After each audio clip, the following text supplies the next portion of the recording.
पूर्वी चंपारण जिले के पिपरा थाना क्षेत्र के बेदीवन मधुबन में हैं और हम जहां अभी उपस्थित हैं इसकी पूरी जानकारी जगदेव विचार मंच के तमाम पदाधिकारी यहां उपस्थित हैं। सभी लोग से जानना चाहेंगे कि जहां हम लोग उपस्थित हैं ये कौन सी जगह है और इसका क्या इतिहास रहा है, पूरी हम जानकारी एक एक करके लेना चाहेंगे। बहुत बहुत स्वागत है जदुलाल जी। आपके चैनल को भी हम स्वागत करते हैं। सबसे पहले पिपरा जो है, पिपरा का नामकरण हुआ,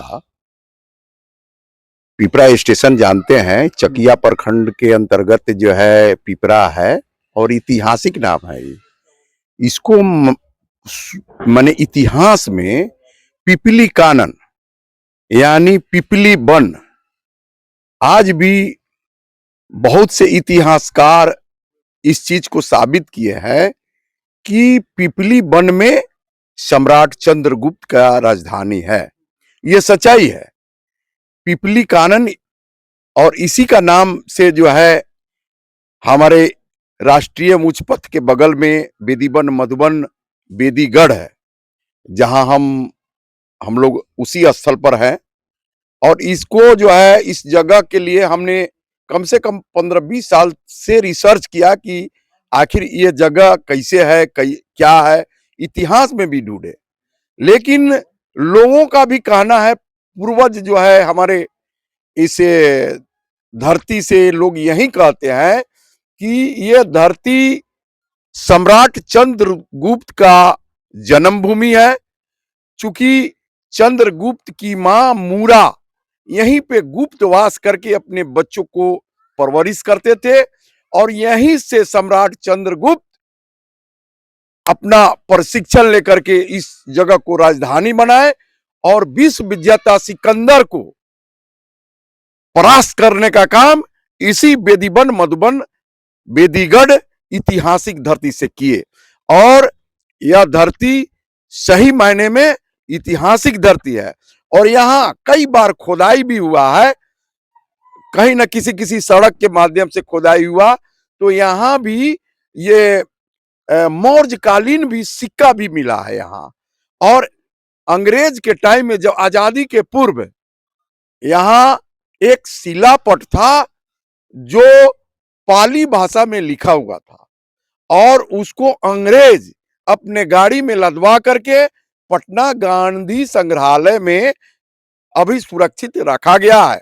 ये हम सरकार से भी मांग करते हैं, पुरातात्विक विभाग से भी मांग करते हैं कि इस जगह का उत्थान होना चाहिए।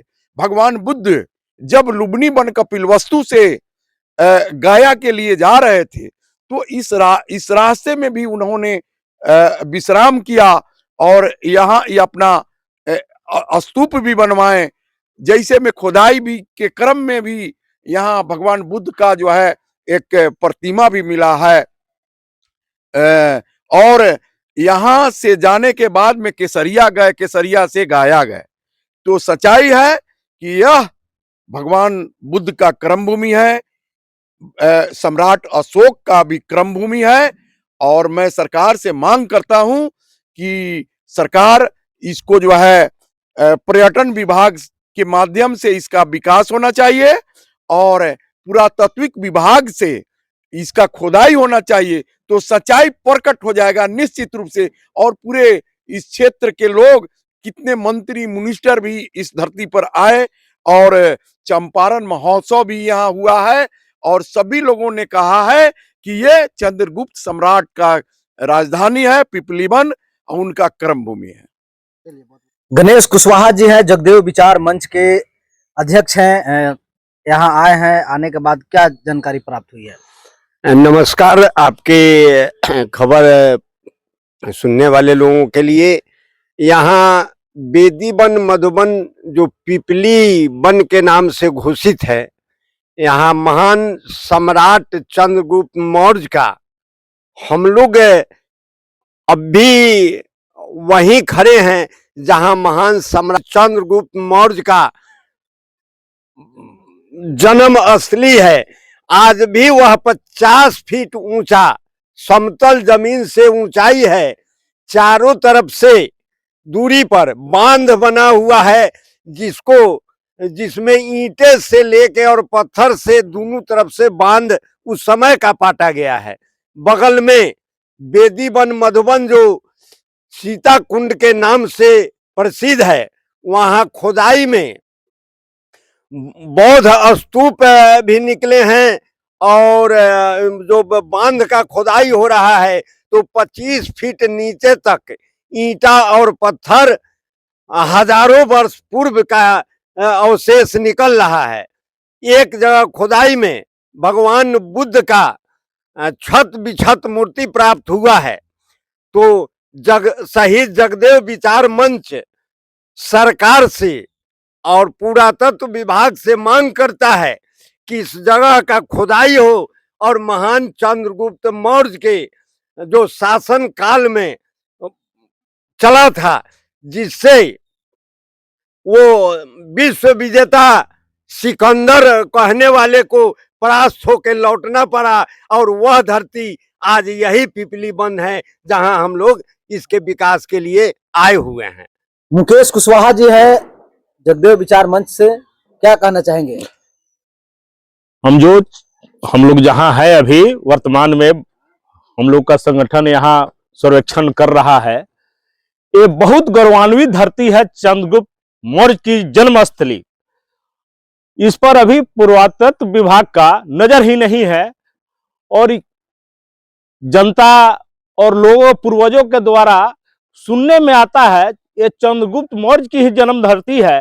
इससे मैं डीएम साहब से मांग करना चाहूंगा और बिहार सरकार से मांग करना चाहूंगा कि सर्वेक्षण टीम भेज के यहाँ खुदाई हो, वर्तमान क्या है इस जनता को पता लगे कि धरोहर बचा रहे। नीरज जी, आप वैशाली से हैं? मुजफ्फरपुर से है। मुजफ्फरपुर से चलकर आए हैं, सारे जो है जगहों का जो आपने मुआयना किया है, क्या लग रहा है आपको? वास्तव में ये तो एक ऐतिहासिक स्थल है, लेकिन बड़ा दुख की बात है कि इस तरह से इसको उपेक्षित रखा गया है। ऐसा लग रहा है कि किसी साजिश के तहत ऐसा किया जा रहा है कि मौर्यकालीन सही वास्तविक इतिहास सामने ना आए। और यहाँ जो हम लोग खड़े हैं, ये ऐसा माना जा रहा है कि ये कभी स्तूप रहा है और ये पिपली वन का जो मौर्य साम्राज्य के विस्तार होने से पहले वो इनका ये मूल स्थल रहा है। और मूल स्थल को इस तरह से उपेक्षित छोड़ देना एक बड़ा दुखद है। और सिर्फ ये ही नहीं, ये तो खेसरा संख्या 2034 है, लेकिन इसके अगल बगल काफी ऊंचा टीला नुमा एक पूरी सी एक सुरक्षा कवच है, बाउंड्री वाल है, और उसके बगल में एक झील बना हुआ है और काफी सुंदर जगह है। सरकार को चाहिए, पुरातत्व विभाग को चाहिए, अविलंब इसके ऊपर शोध करे, खुदाई करे और सरकार संरक्षण करे और सरकार इसे एक पर्यटन स्थल के रूप में भी इसका विकास करे और इसके महत्ता को, इसके इतिहास को आम जनों तक सामने लाए। ये सरकार का और इतिहास विभाग का, पुरातत्व विभाग की ये जिम्मेवारी भी बनती है।